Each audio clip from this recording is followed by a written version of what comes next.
Marhaban, welcome to Ask Aman channel where we learn how to speak Arabic in a standard way. Welcome to our third lesson, Al-Arabiyyatu Muyassara, in our program Arabic Made Easy for Beginners. Today, inshallah, we'll be learning how to construct simple Arabic sentences. So, very first thing that is important upon every student of Arabic language to know for the beginners is that the Arabic sentences are divided into two. We have the Jumal Ismiya and we have the Jumal Fi'liya.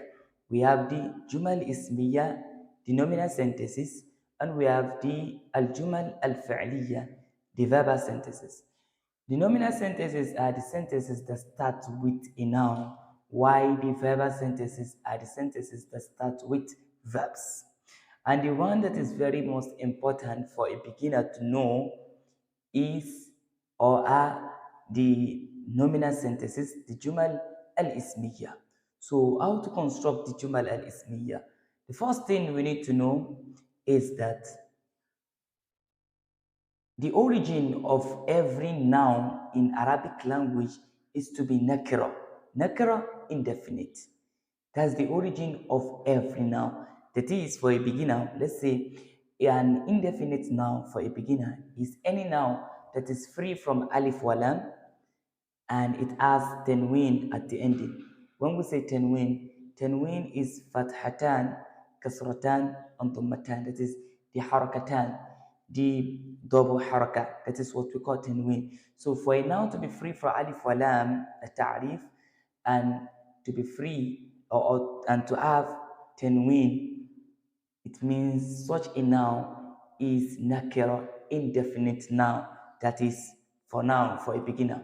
That's the definition I will recommend it or I will give to you as a beginner. Now, knowing that the origin of every noun is to be nakira, now we need to know that when a noun have alif walam, it means such noun is ma'rifa, definite noun. So, and such noun will be free from tenwin. That is, the noun will not have tenwin. Example is al-kitabu. Example for the nakira is kitabun with tenwin, without alif walam. And the ma'rifa, the definite, is al-kitabu without tenwin, with alif walam.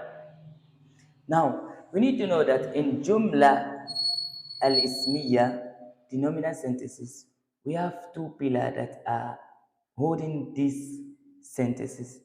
That is, without these two things that we are about to mention, the sentence is not complete. So when someone is speaking to you in Arabic language, starting the sentence with a noun, you need to focus on two things. The first one is the mubtada. The mubtada is the noun you start your sentence with. It's called al-mubtada. Is the noun you start your sentence with.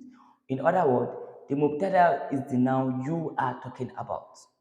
Sometimes the mubtada comes first and some other times the mubtada comes later. But for now, for a beginner, we need to focus on the mubtada that comes first. That is the noun we are talking about. Because for the mubtada to start the sentence is the origin of mubtada. But sometimes, in some cases, it comes later. Why the second noun or the second thing you need to focus on is the khabar. Very important. The khabar is that noun that is giving you information about mubtada. The khabar can come in form of a noun.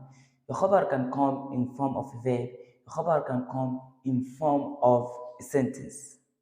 So khabar comes in three forms: in form of a singular noun, in form of a sentence, and in form of a verb. But the one that is very most important now is the khabar that is coming as a singular noun. Remember, khabar is coming to qualify the mubtada, to give us more information about the noun we are speaking about, which is the mubtada. The example for that is al-kitabu jadidun. Let's use that. Al-kitabu jadidun. The book is new. Al-qalamu maksurun. القلم مكسور. The pen is broken. الباب مفتوح. الباب مفتوح. The door is open. والنافذة مغلقة. والنافذة مغلقة أي مغلقة, and the window is closed. القمر قريب. القمر قريب. The moon is near. والنجم بعيد, and the star is far. Another example. الماء بارد. الماء بارد. The water is cold. والشاي حار. والشاي حار, and the tea is hot. القميص نظيف. القميص نظيف. The clothes is clean. والمنديل وسخ.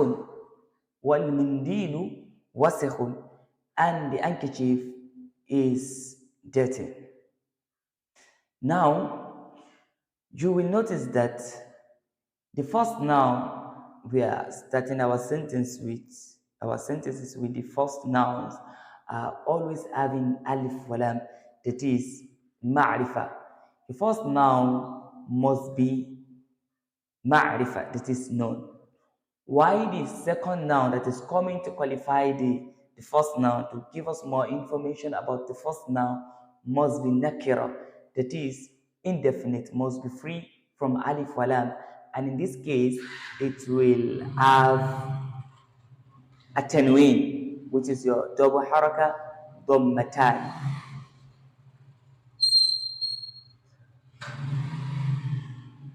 And also we should also note that the mubtada must be marfu, that is having dhamma. The same thing applies to the khabar, having dhamma at the ending. And also you will notice that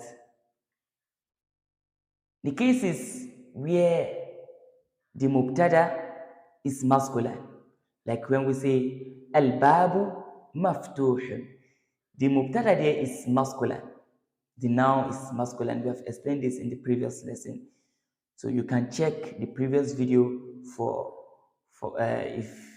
more understanding. The bab there, al-bab, is masculine now. Why?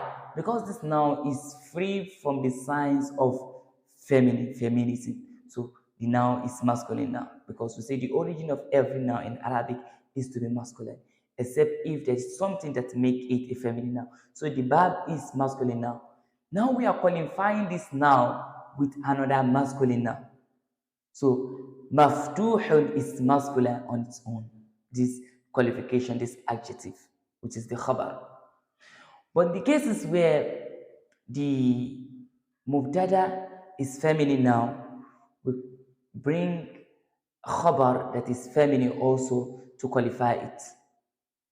So when the mubtada is masculine, the khabar is always masculine. And when the mubtada is feminine, the khabar is always feminine. الطالبة جالسة. الطالبة جالسة. The female student is sitting. المدرس واقف. المدرس واقف. This teacher is standing.